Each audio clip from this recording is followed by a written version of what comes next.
शहर से थोड़ा दूर घने पेड़ों के बीच एक पुराना कॉलेज खड़ा था, श्यामलाल कॉलेज। दिन में यहां सब सामान्य लगता, लेकिन रात होते ही पूरा परिसर डरावना सन्नाटा ओढ़ लेता। कई सालों से इस कॉलेज के बारे में अफवाह थी कि यहां रात 2 बजे कोई चलता है, कोई फुसफुसाता है और कभी कभी किसी के रोने की आवाज आती है। लेकिन आज कुछ स्टूडेंट्स इस अफवाह की सच्चाई जानने वाले थे। रोहन, आदित्य, नेहा और प्रिया, चारों ने उसी साल कॉलेज में एडमिशन लिया था। कैंटीन में बैठकर वे बातें कर रहे थे। नेहा ने धीरे से कहा, मैंने सुना है ये कॉलेज हॉन्टेड है। आदित्य हंस पड़ा। अरे यार, हर पुराने कॉलेज की यही कहानी होती है। प्रिया ने कहा, नहीं, मैंने सीनियर से सुना लाइब्रेरी की 3री मंजिल बंद है। रोहन ने पूछा, क्यों? प्रिया ने धीरे कहा, वहां किसी लड़की ने सुसाइड किया था। टेबल पर अचानक सन्नाटा छा गया। आदित्य ने कहा, अरे ऐसा कुछ नहीं है गाइस, ये सब अफवाह है। रोहन, ऐसा है तो चलो चलकर देखते हैं। चारों कॉलेज के पुराने विंग की तरफ गए। वहां एक बूढ़ा चौकीदार बैठा था। उसने अचानक कहा, अरे तुम इधर कहां चले जा रहे हो? इधर आना मना है, चलो जाओ यहां से। रोहन ने पूछा। क्यों बाबा? चौकीदार ने उनकी तरफ देखा। उसकी आंखों में डर था। यहां रात के समय वो वापस आती है। नेहा घबरा गई। कौन वापस आती है काका? चौकीदार ने फुसफुसाकर कहा, 3री मंजिल वाली लड़की। चलो छोड़ो, वापस जाओ और दोबारा यहां मत दिखना। हवा अचानक तेज चलने लगी। चौकीदार ने मना करके सभी को वापस भेज दिया। रात 9 बज रहे थे। आदित्य ने कहा, चलो आज रात 2 बजे कॉलेज में मिलते हैं। देखते हैं भूत है या नहीं। रोहन मुस्कुराया। मैं तैयार हूं। नेहा डर गई। पागल हो क्या? प्रिया बोली, मैं भी आऊंगी, अकेले मत जाना। चारों ने फैसला कर लिया, आज रात वे कॉलेज में वापस आएंगे। रात का समय। कॉलेज के गेट पर हल्की पीली लाइट जल रही थी। चारों धीरे धीरे अंदर गए। पूरे कैंपस में सन्नाटा था, बस पेड़ों की आवाज और उनके कदमों की आहट। अचानक ऊपर 3री मंजिल की एक खिड़की अपने आप खुल गई। नेहा कांपते हुए बोली, किसने खोली? किसी ने कोई जवाब नहीं दिया और आगे बढ़े। चारों सीढ़ियों की तरफ बढ़े।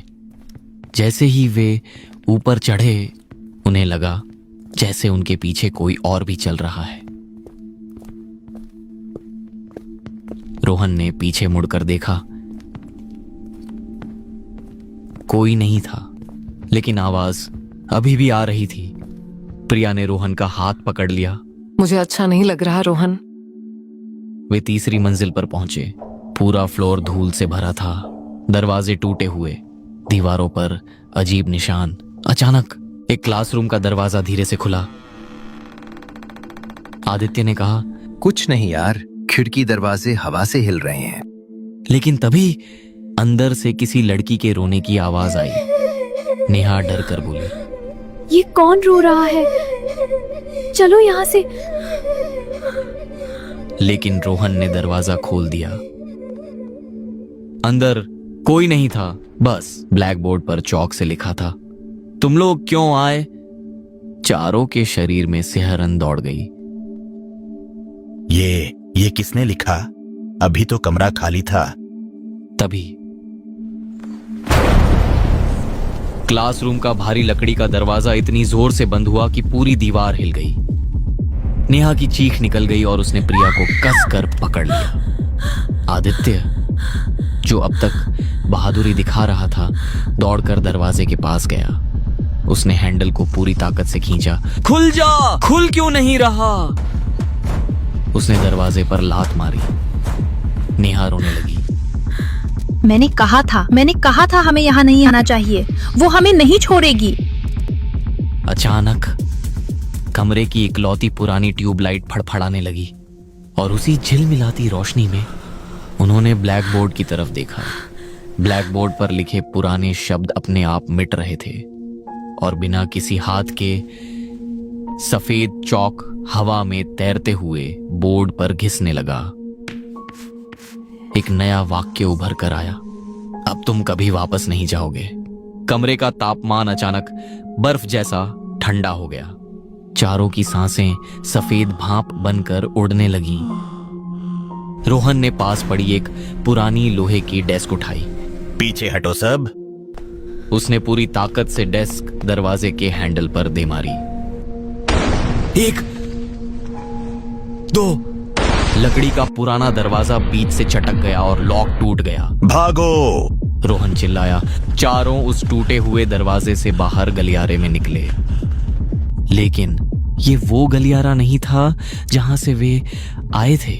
सीढ़ियां गायब थीं। सिर्फ एक लंबा, कभी न खत्म होने वाला अंधकार से भरा रास्ता था और उस रास्ते के दोनों तरफ अनगिनत बंद दरवाजे थे। सीढ़ियां कहां गईं? आदित्य लगभग पागलों की तरह चारों तरफ देखने लगा। तभी उनके ठीक पीछे वाले बंद क्लासरूम से पायल की झंकार सुनाई दी। कदमों की आहट अब उनके बहुत करीब थी। नेहा ने रोहन का हाथ कसकर पकड़ लिया। रोहन, कोई आ रहा है। बिना पीछे मुड़े रोहन ने कहा। बस आगे भागो, कोई भी पीछे मुड़कर नहीं देखेगा। चारों उस अंधेरे गलियारे में पागलों की तरह भागने लगे, लेकिन ऐसा लग रहा था जैसे वे एक ही जगह दौड़ रहे हैं। रास्ता खत्म ही नहीं हो रहा था। भागते भागते प्रिया का पैर जमीन पर पड़ी किसी चीज से टकराया और वो मुंह के बल गिर पड़ी। रोहन तुरंत आगे बढ़ा। उसने प्रिया को उठाने के लिए हाथ बढ़ाया, लेकिन तभी प्रिया की नजर आगे गई। उसकी आंखें फटी की फटी रह गईं। उसका पूरा शरीर जैसे लकवा मार गया। उनके ठीक आगे छत से उल्टी लटकी हुई एक लड़की थी। उसके बाल काले, उसकी आंखें पूरी तरह सफेद थीं और उसकी गर्दन एक खौफनाक एंगल पर टूटी हुई थी। प्रिया के गले से आवाज ही नहीं निकली। वो सिर्फ एक ही शब्द बुदबुदाई, ऊपर। रोहन समझ गया। उसने बिना ऊपर देखे प्रिया का हाथ जोर से खींचा और उसे पैरों पर खड़ा कर दिया। भागो प्रिया! चारों आगे भागे और सामने एक बड़ा सा दरवाजा नजर आया। वे अंदर घुसे और दरवाजा अंदर से लॉक कर दिया। एक भारी अलमारी को धकेल कर दरवाजे के आगे लगा दिया। चारों किताबों के शेल्फ के पीछे छिप गए। उनकी सांसें इतनी तेज चल रही थीं कि उन्हें अपनी ही आवाज से डर लग रहा था। बाहर एकदम सन्नाटा छा गया था। पायल की आवाज बंद हो गई थी। आदित्य जमीन पर बैठ गया और अपने बाल नोचने लगा। हम मारे जाएंगे यार, हम सब मारे जाएंगे। रोहन फुसफुसाया। चुप कर आदित्य, आवाज मत कर। तभी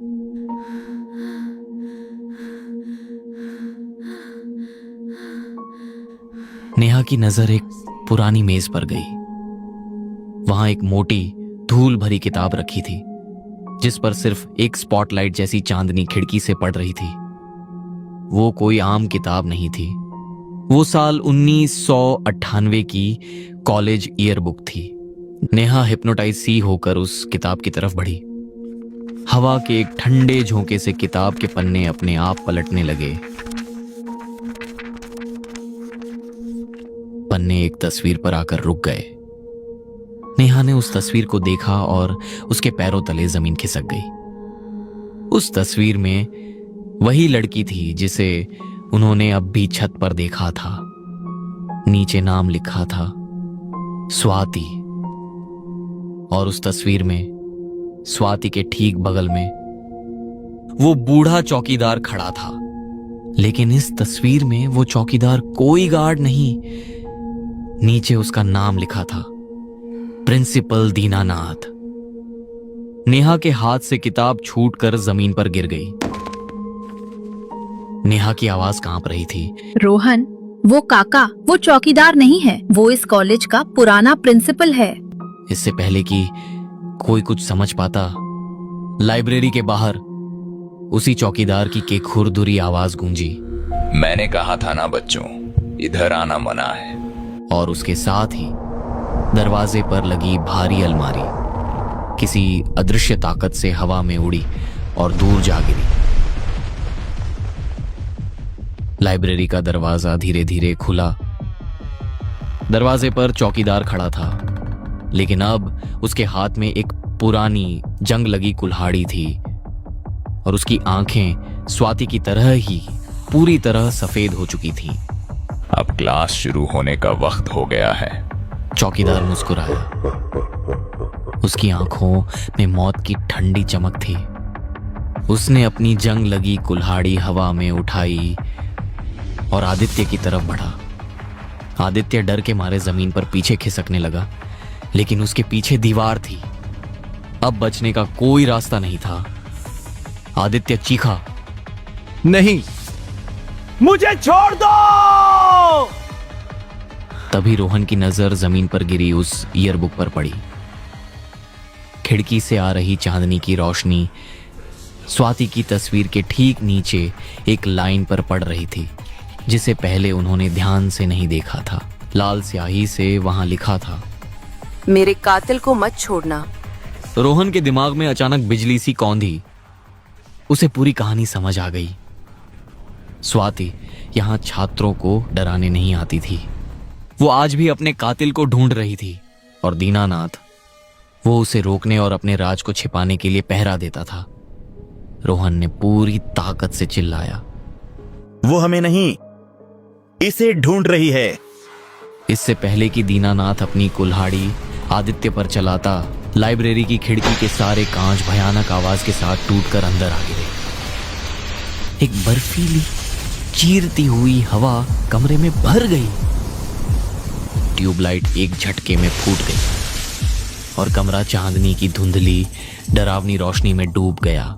छत से वहीं पायल की आवाज गूंजी,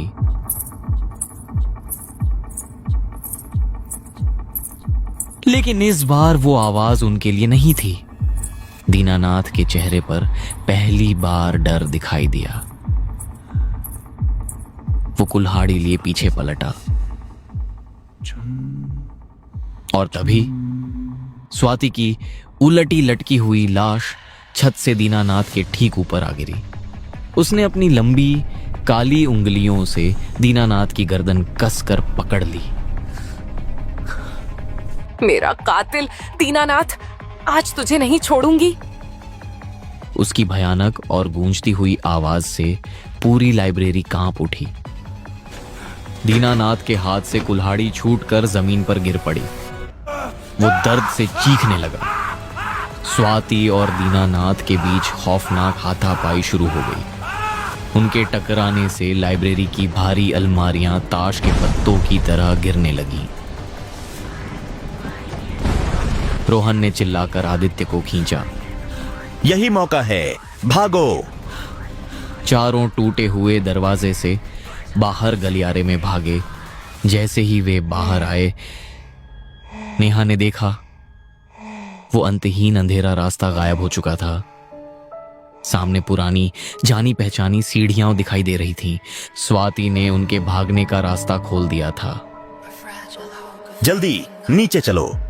वे पागलों की तरह सीढ़ियां उतरने लगे। पीछे ऊपर से दीनानाथ की दिल दहला देने वाली चीखें और स्वाति की भयानक दर्द भरी हंसी पूरे कॉलेज में गूंज रही थी। वे दौड़ते हुए कॉलेज के मेन गेट से बाहर निकले और सड़क पर आकर गिर पड़े। उनकी सांसें उखड़ रही थीं। कपड़े धूल और पसीने से सने थे, घुटने छिल चुके थे। उन्होंने पीछे मुड़कर कॉलेज की तरफ देखा। ऊपरी मंजिल की टूटी हुई लाइब्रेरी की खिड़की में एक पल के लिए दो परछाइयां लड़ती हुई दिखाई दी और फिर सब कुछ शांत हो गया। कहा जाता है आज भी उस पुरानी लाइब्रेरी में रात के ठीक 2 बजे पायल की आवाज सुनाई देती है। कभी दीनानाथ की घुटती हुई चीख, तो कभी एक लड़की की ठंडी हंसी, और जो भी उस आवाज का पीछा करता है वो फिर कभी वापस नहीं आता।